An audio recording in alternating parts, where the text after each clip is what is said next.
Okay, here's how you make the rocket nose cone. You start off from the opening screen, click on New, click OK here.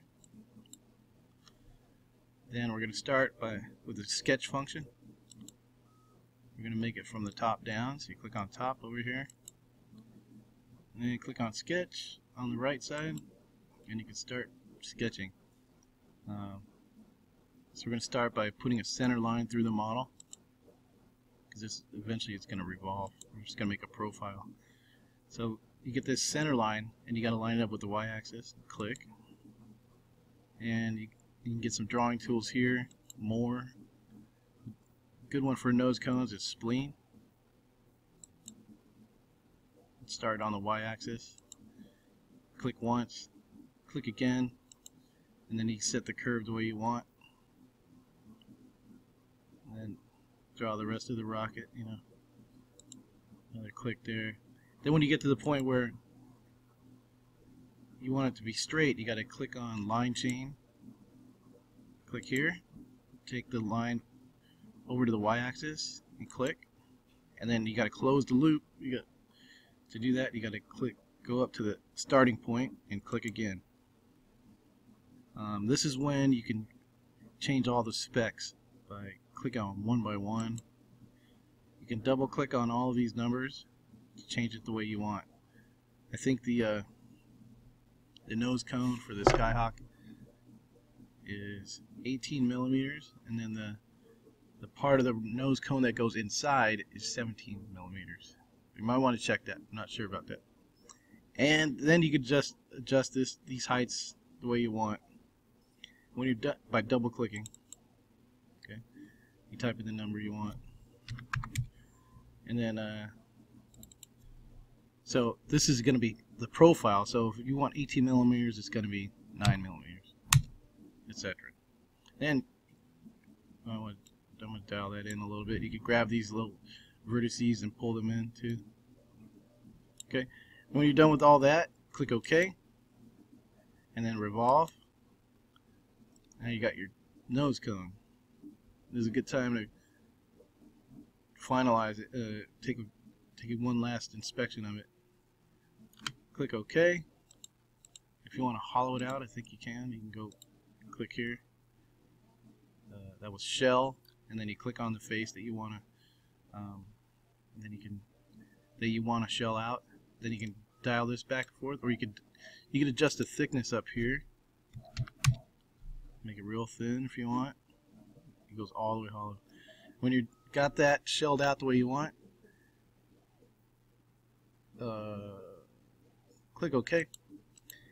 And now we want to build the part that goes inside the nose cones, which is going to be about a millimeter smaller. So you're going to click on extrude, and then we're going to go here, click right on the face of that, the bottom of the nose cone. Click on center and point, and click on the center of this model, and then expand the circle out with your mouse right about there. And this is when you can go to one by one and make sure it's just the right amount of millimeters that you want. I want to make it a little smaller. So once you got that diameter adjusted and centered, click OK, and you can take a little spin around it by holding the mouse wheel down and moving your mouse. Then you got to adjust this distance, the distance of the cylinder part right here. These are all in millimeters, so I put in 20. I don't know what you want, but I did 20. And OK. Then we want to shell it out or put a hook on it. You can do that by going extrude and then click on that face. Let's make a little rectangle by clicking center and rectangle. Click here, make a little rectangle, click OK, and again you can adjust these numbers the way you want. If you clicked on one by one before I clicked OK. So it looks really long to me. I'm going to make it shorter. I'm going to make it a little shorter even. No, That's way too short. Okay.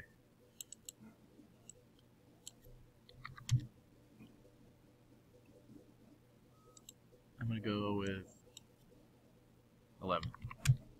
No, too small. I'm going to go with 13. No, never mind. 15. There. Click OK, and there you go. This thing is ready to print. One last thing you got to do is save it. So let's go to File, Save As. Pick where you want to save it. If you got a thumb drive, look for the thumb drive over here. Easy way to do, click on Desktop. Oh, actually, you do need it on a thumb drive. So click on, find your thumb drive over here. Name your part, whatever it is. And then the type is going to be down here. Stereolithography, STL file. Okay, and you click OK. Click OK again. And click OK again over here. And it's saved. That's it.